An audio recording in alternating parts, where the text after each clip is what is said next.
Fairy Ointment, that strange liquid that belongs to the fairy folk. What it does for them we can only learn from hints in the old stories, but if we humans use it, well, havoc ensues, because it allows us to see the fairy realm in its all reality. And as I will explain, that can really be a blessing and a curse.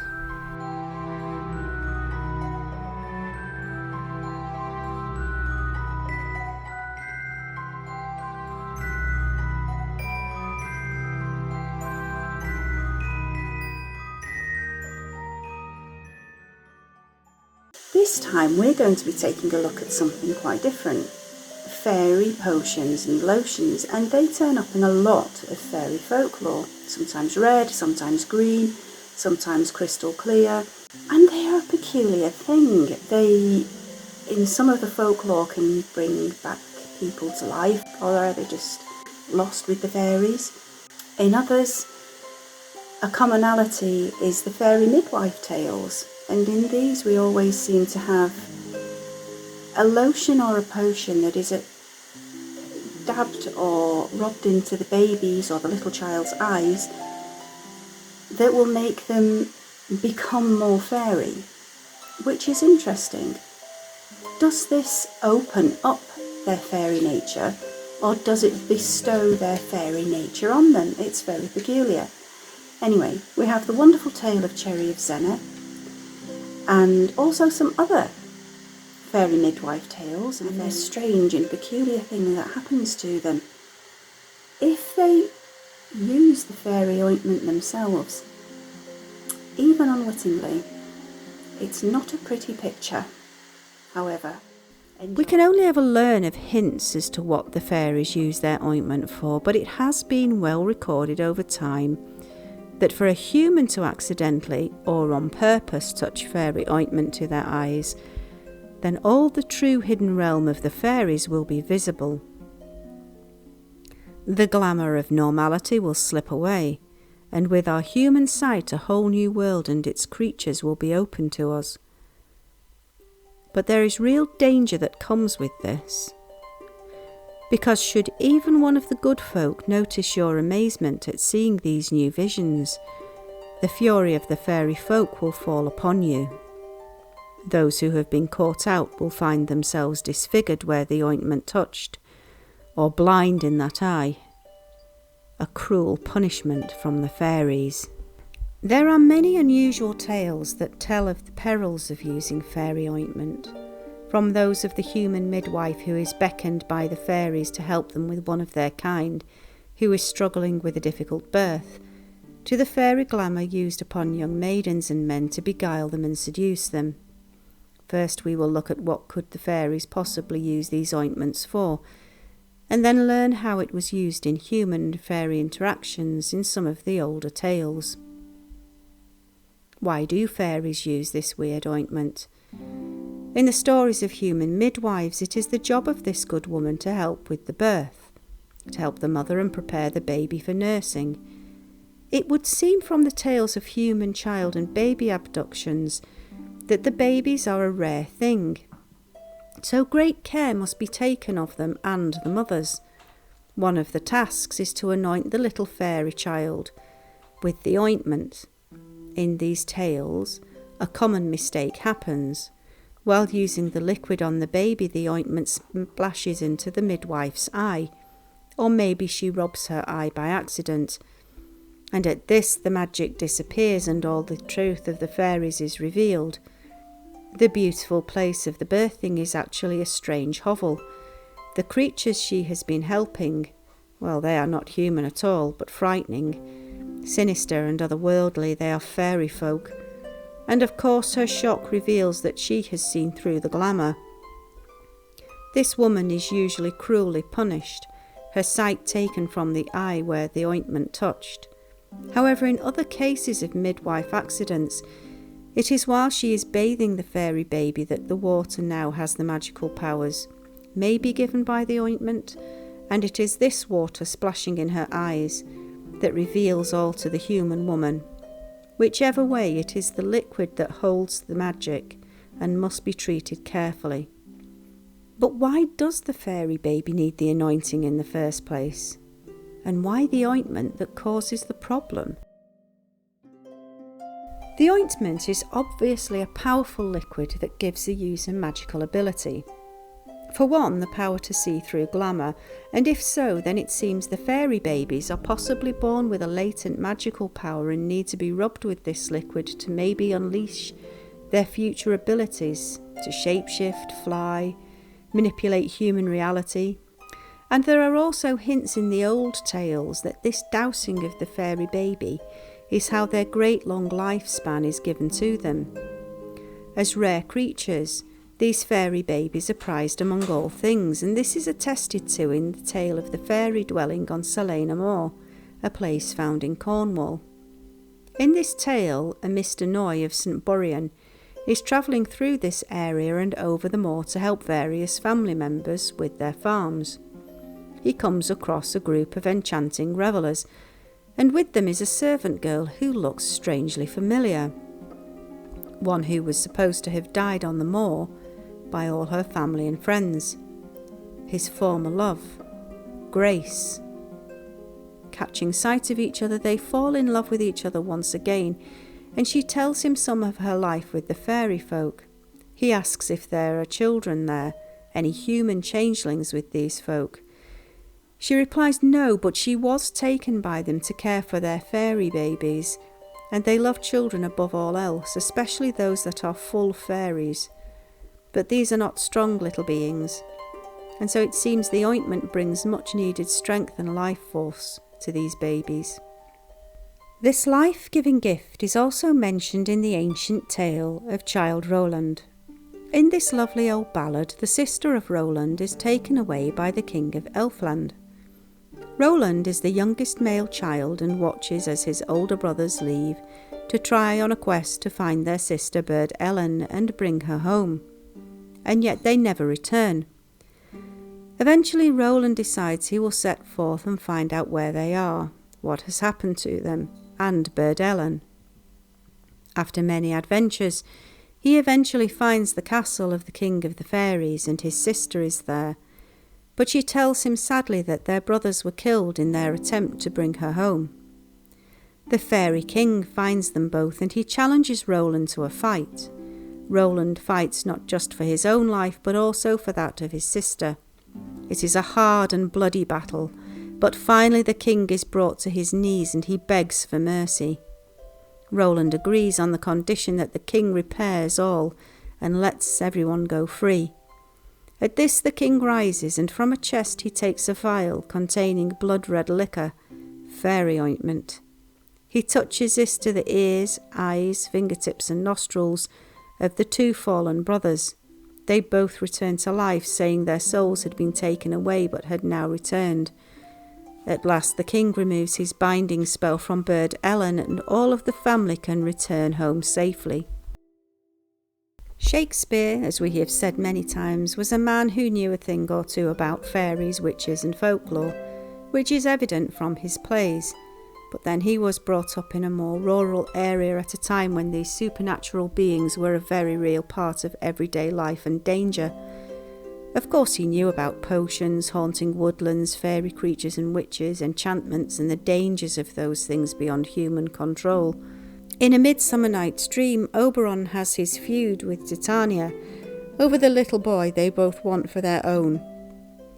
As part of Oberon's mischief towards his wife, Puck creates a potion from the flower Loving Idleness, or as we know it, the wild pansy, Viola tricolor. This flower is used to beguile the queen herself and have her fall in love with the hapless and pompous Bottom, who by now has an ass's head. And Puck, being Puck, well, he causes chaos with the 4 human lovers who are lost in the woodlands. So it seems that Fairy Ointment can be created from flowers if the magic is known, and can also be used to glamorise the eyes of fairy folk too. So do we have an idea of what this ointment looks like? We have already learned from Childe Rowland that the potion in that case was red as blood. And yet in Celtic Cornwall in the southwest of England there we have some more clues. In the Cornish folklore tale of Cherry of Zennor, which I will tell you of in a moment, we will find a description of the ointment as green. In The Fairy Faith in the Celtic Countries, a book written by Evans Wentz in 1910, he collected a description from a Mr. Madden from Penzance that the fairy lotion is once again green in colour. When it is used upon the eyes, it can bring about invisibility. The herbs found to create it could be found on Cerris Moor outside of the village of Paul, near Newlyn in Penwith. So which plants could possibly be used? Four-leaf clover is often spoken of in magical arts and fairy spells, especially noted for allowing the owner of one to be able to see fairies. Maybe loving idleness, as hinted by Shakespeare. Other contenders, possibly ferns, primrose, cowslip, maybe ragwort, bluebells for sure, possibly heather. I have more fairy flowers in one of my fairy garden episodes. There is a great tale in the collected works of the Duchess of Eire Island that was even named Fairy Ointment. In this collected story, a midwife was asked by a man to help his wife with the birth. She agreed, and he took her to his horse, which was very beautiful, letting her ride behind him as they sped to his home, which was also very beautiful. For a week she stayed in this place, and after the baby was born. But when a few days had passed, the father gave the midwife an ointment that he told her she must rub in one of the baby's eyes, but never to get any on any part of her hands or anywhere else for that matter. Now, being only human, she didn't truly heed this. Being used to rubbing ointments with her hands, of course, she rubbed the ointment in the baby's eye, and then rubbed her own eye by accident. And then she looked in horror around herself. Instead of the beautiful house, she was really in the shabbiest old hut. On the bed was no longer a beautiful mother and child, but a wrinkled old hag and a horrible-looking thing. The week was soon up, and she had kept everything to herself, and the father would now take her back to her home. And yet with her human fairy sight, she could see that even the beautiful horse was only a cabbage stump. It was a while after this strange event occurred that she was taking tea in a hotel, and there coming into the room was the same strange man, the father of that strange child. He walked over to another fellow, and while talking to this man, he saw the father stick something up the other man's nose. As soon as this happened, the man began to faint and sneeze, and at this sound the midwife uttered the common, "God bless you," and at that very second the man regained his faculties and came to. However, the father that she had originally helped looked around and recognised her, and came over to where she was sat. He was furious. He struck her in her eye, the one that had had the ointment. At that point she became completely blind in that eye, and his final words, "You will never be able to give away any more secrets on us." In another classic themed tale of fairy ointment, we find Dame Goody, a kind woman who cared for the sick and looked after babies for their mothers. It was one midnight when a sound awoke her in her home, and she crept downstairs to find the source of the noise. Waiting there, she found a small, strange-looking, squint-eyed old fellow, and this little man asked would she go with him to help his wife, as she was too poorly to care for their baby. Now, Dame Goody was not happy about this, but it was her duty of care, and she would be paid after all, and she needed the money, so she reluctantly agreed. She prepared herself to travel, and once with him again at her cottage door, she was whisked up onto the man's huge black fiery-eyed horse, and Dame Goody clung to the small man as the horse sped into the dark night. Finally they came to the cottage, and the horse stopped. Inside the home, Dame Goody found a lady in bed and children playing all around, and a lovely baby boy next to the mother on the bed. Dame Goody smiled at this and lifted the baby boy into her arms. At this the mother reached for a box of ointment and told the good woman to apply this to her baby's eyes as soon as he woke. It was not so long before the baby began to stir and open his eyes, and now she saw that his eyes were the same squinty little things of the father. Doing as she was told, she took some of the ointment and stroked this to each eye of the baby boy. Curious now about this salve and what it was for, she waited to see carefully if nobody was looking, and rubbed a little on her own right eyelid. Oh, now she saw the truth of it. Instead of a humble cottage, she was inside the most beautifully elegant room, and the mother was now clothed in shining white. The baby boy was glowing in his own beauty, and his little clothes seemed to be made of a silver material. The children playing all around the bed had pointed ears and little snub noses, imp-like. They were pulling faces at each other and scratching themselves. Now and then one of them would lift a hairy hand to pull and poke at the poor mother's ears. She realised that this was a pixie house, and she would need to be very careful and make sure none of them noticed that she could see the reality and through their glamour. Dame Goody stayed in the strange home until the mother was recovered well and could care properly for her baby, and once this time had come, she asked the father could he please take her back to her own home. He agreed and brought the coal-black horse to the door and pulled her on behind him. Once at Dame Goody's cottage, he helped her down and thanked her most kindly, and paid her with more coin than she had ever been paid for her services in her life. I'm pretty sure Dame Goody was very polite, walked into her home, closed the door thankfully behind herself, and breathed a huge sigh of relief. Next day was market day, and as she had been away for so long, she decided to head to market to buy what she needed. While strolling around the stalls, she happened to look up, and who should she see there but that same strange little man on his big black horse. As she watched, she noticed he would go from stall to stall, taking some fruit here, some eggs there, milk here, meat there, all the things needed for a family. But not one person took any notice at all. Dame Goody felt a little uncomfortable at seeing this, but really it was none of her business. However, he had been a good customer. She walked towards him and curtsied, "Good sir, I hope your good lady and the little one are as well as—" And at this, the little man spun round on his heel to look at her in shock and anger. "What? Do you see me today?" She smiled a grin and said of course she could see him, and what was he up to? He told her she really did see too much, and asked her carefully which eye did she see all these things with. Dame Goody, proud to have seen the little man's thievery and a little too sure of herself, said with her right eye.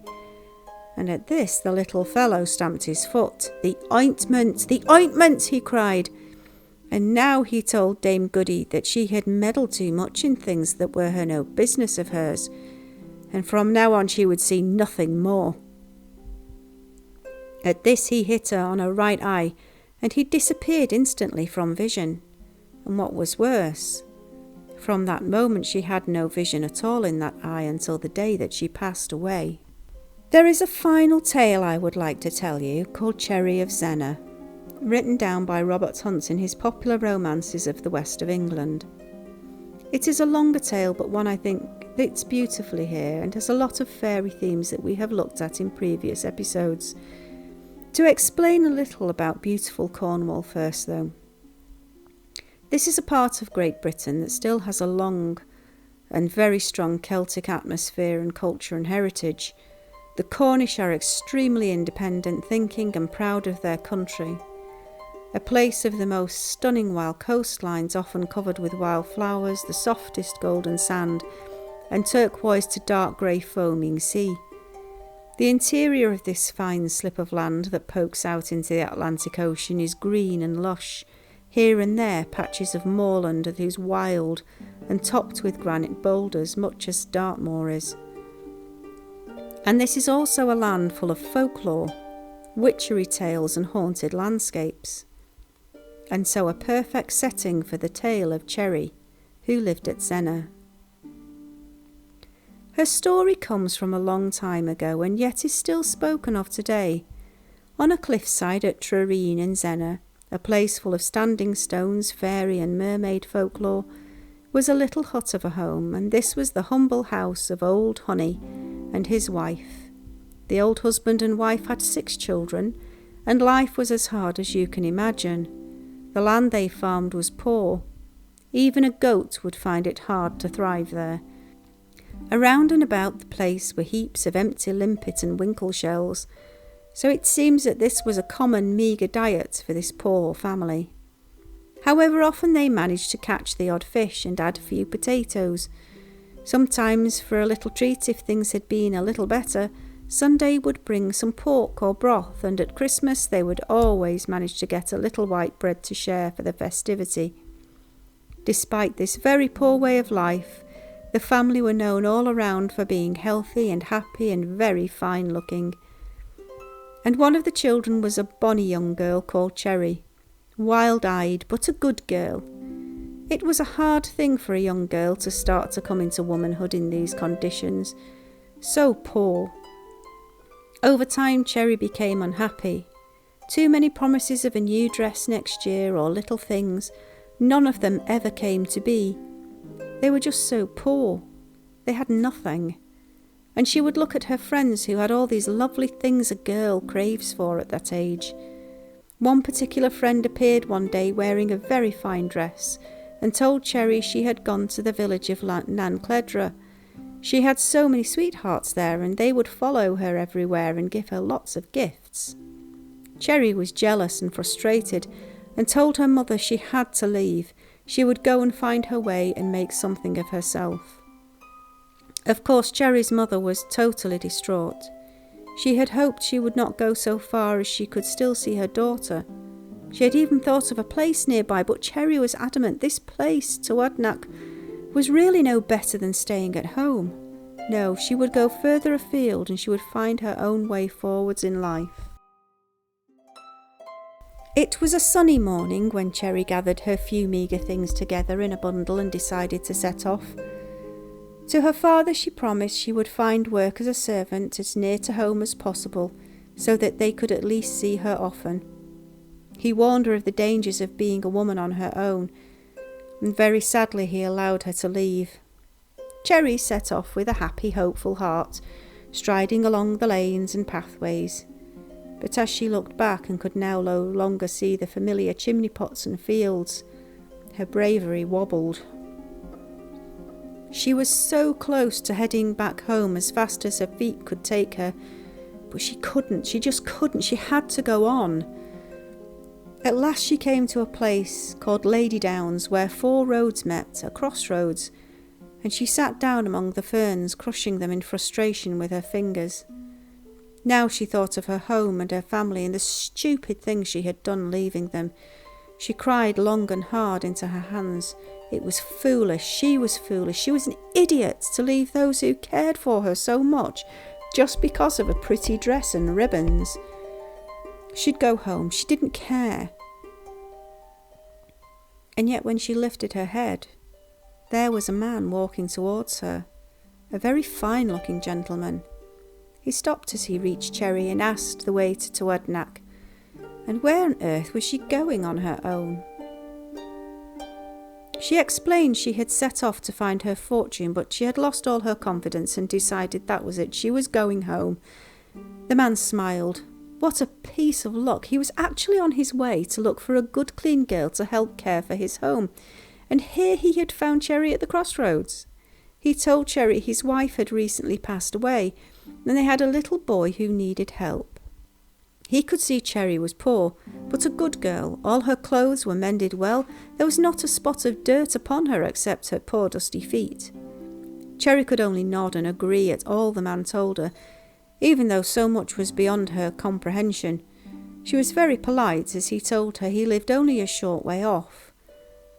She would care for the child and milk the cow for the milk needed. Cherry nodded, and Cherry climbed to her feet. The two of them wandered along the lanes, chatting, and him so kind towards such a humble girl. She had not noticed the time they walked, but now the landscape had changed from the familiar Cornish field and moorlands. The meadows were now full of flowers, and the red ripe apples hung from branches over the lanes. At a stream that crossed the pathway, where the water bubbled like the clearest crystal, they stopped, and Cherry looked for a way to jump over. Instead, the man kindly lifted her over the water with great ease. And now the dark was coming in, and the pathway was darker still, heading downward. And a little afraid now, Cherry held on to the man's arm until they came to the gate in a beautiful garden. This place was so fine and so lovely. Cherry could only gaze around in wonder at the birds that sang and the fruits and the flowers. It was like a place from a fairy story that her grandmother had told her of. Now a sweet little boy came running towards them, and as he ran he shouted for his father.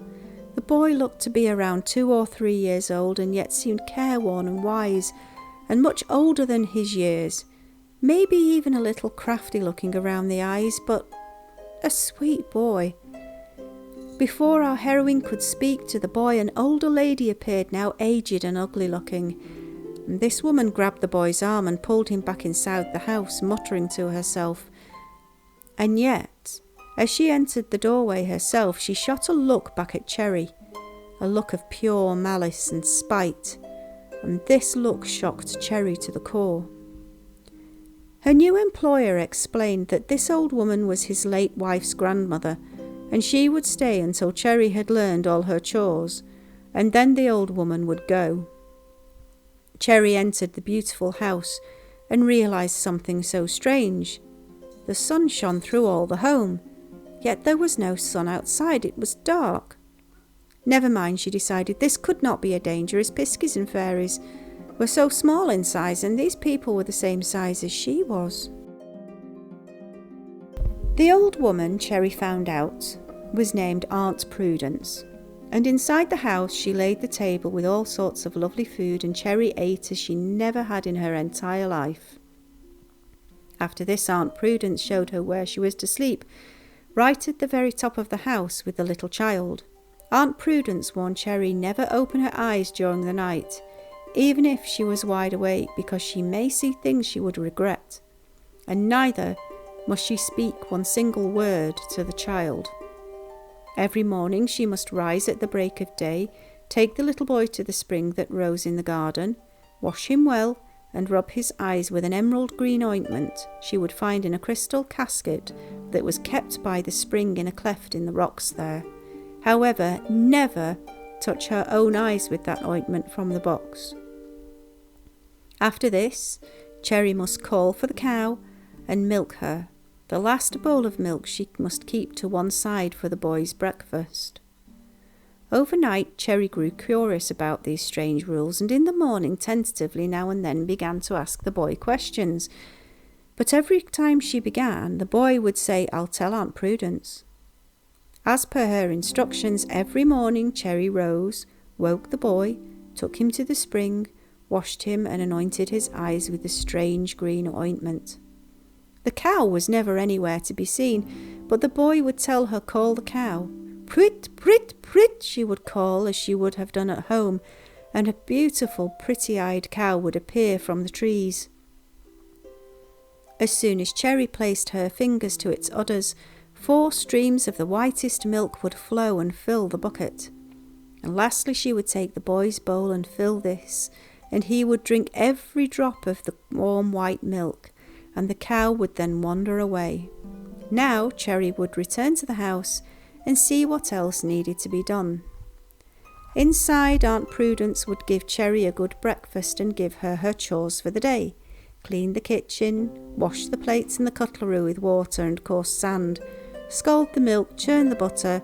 Do not be nosy, do not go around the house or try to open any locked doors. On the second day, after all her work was finished, the master of the house asked Cherry to help him with some work in the garden, picking apples, pears, and weeding around the leeks and the onions. This she was very happy to do, because it gave her a break from Prudence's intense, angry stare, and the old woman mumbling that she knew Robin would have brought back some fool from Zennor.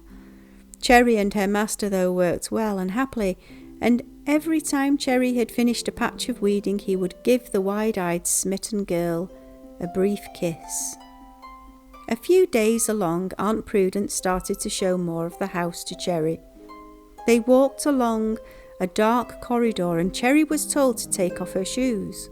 In the next room, the floor was almost like glass, and all around the room were shelves, and on these shelves and on the floor were sat little stone figures, larger and smaller. Some had arms cut off, some only head and shoulder, some were perfect. And now Cherry began to understand she was among the good folk, the small people. And Pobble then, she would not name them. Only her master was as she was, surely. He was not a fairy. These were the people they talked of in hushed tones, who must have turned these people to stone, and at any moment they might waken and eat her. She was living among the fairies. She was with the piskies. Prudence scoffed at Cherry, moving her onto a box on legs where she made Cherry rub the surface so fiercely she could see her own face in it. The old woman now sat knitting and shouting for Cherry to rub, rub, rub, harder, faster, rub, rub, rub, harder, faster. Finally Cherry was working so hard she almost knocked the box over, and from it she heard the strangest sound. And at this she collapsed. The master of the house had heard all of this commotion and found the two women. On learning Prudence had shown Cherry the locked room, he threw the old woman out of the house. He banished her forever and carried Cherry to the kitchen, where he revived her with sweet cordial in sips. Cherry could not remember anything she had seen, but something in her instinct was telling her there was danger in that part of the house. Now Aunt Prudence had been evicted, Cherry was now mistress. Her master was so kind and showed her so much affection, and she was so happy that time passed by so quickly, strangely quickly. Sometimes her master would leave for long periods of time, and then on returning would spend all of his time in those closed-off rooms and talking to the stone people. Cherry had noticed that every time she rubbed the ointment on the little boy's eyes, they would change. They would shine brightly with an eeriness, and she supposed this allowed him to see more than she was aware of. And so she decided she would rub just the smallest amount in her own eye. She had to find out the truth of what was happening in this house. The next morning she cared for the child as usual, and then sent him to pick some flowers from the garden for inside the home. When he was out of sight, she took a little of the ointment and touched it to her eye. The burning was immediate and intense, and she ran to the spring to wash this dreadful stuff from her face. At the bottom of the water, though, she could now see hundreds of tiny people, mostly females, and there in the middle was her master, just as tiny as the others. Now she looked up and around, and everything was the same, and everything was different. Small people were everywhere, in the flowers that dripped with diamonds, in the trees leaping through the emerald grass. Her master did not appear all day, but at evening rode up to the house as large as life, as large as human life, and he walked straight into the locked room where enchanting music began to play. She realised her master was a shapeshifter. Her master was a fairy. Morning soon came, and her master was away once more, and dressed for the hunt this time. Cherry, left alone, crept into his private rooms. She peeped through the keyhole, and he was there, surrounded by beautiful ladies, and all singing. One dressed royally and so ethereal, and sat playing upon that strange coffin-like box. Cherry saw her master, who should not have been there, kiss the ruby-red lips of this beautiful woman, and jealousy like poison rose within her. She walked back to her kitchen. The next day her master stayed and asked Cherry to help pick fruit with him. But this time when he stooped to kiss her, she slapped him hard and told him, "Go kiss the small people like you are yourself, that you play within the water." And so Cherry, in her anger and her venomous jealousy, let slip she had used the fairy ointment on her eyes. Sadly now he told her she must go home. Prudence would return. That evening he led her lantern in one hand and her bundle full of clothes and gifts in the other, along the long lanes. Uphill and uphill they climbed all the night long, and as they reached the flatter land, the sun was just starting to rise. Her master gave her one last kiss and told her this banishment was her punishment for her curiosity, but maybe sometimes he would visit her, where he'd found her on the Lady Downs, at the crossroads, and at this he disappeared. Cherry was now alone as the sun started to climb in the sky, and only bleak moorland was all around her, not a human soul to be seen. She knew she must return to her home. It had been such a time since young Cherry had left with no word coming, that her family had thought she must have been killed or died. But now here she was, their girl. Was she a ghost? No, it was Cherry returning to them, and they grabbed to her. And they held her in a warm embrace. And Cherry told everyone who would hear the strange things that had happened, and eventually everybody believed the girl. And yet nothing was quite the same, for Cherry was tainted by a life in the realm of the fairy folk, and on each moonlit night she would slip from her home and wander the Lady Downs searching for the strange master of hers. And at all other times now, she had an air of otherworldliness, a strangeness. Something was missing, a madness, and then a constant sadness at everything she had lost. And sadly she had this until the day she quietly passed away. And so, Fairy Ointment, not something we should be messing with at all. Obviously it does more harm than good. I think I'll stick to liniment for aching joints to avoid anything coloured bright green or ruby red, thank you very much. The temptation though to be able to see them, oh, sweet temptation. Would you risk it? Thank you, dear friends, for coming with me on this latest journey into the fairy realm.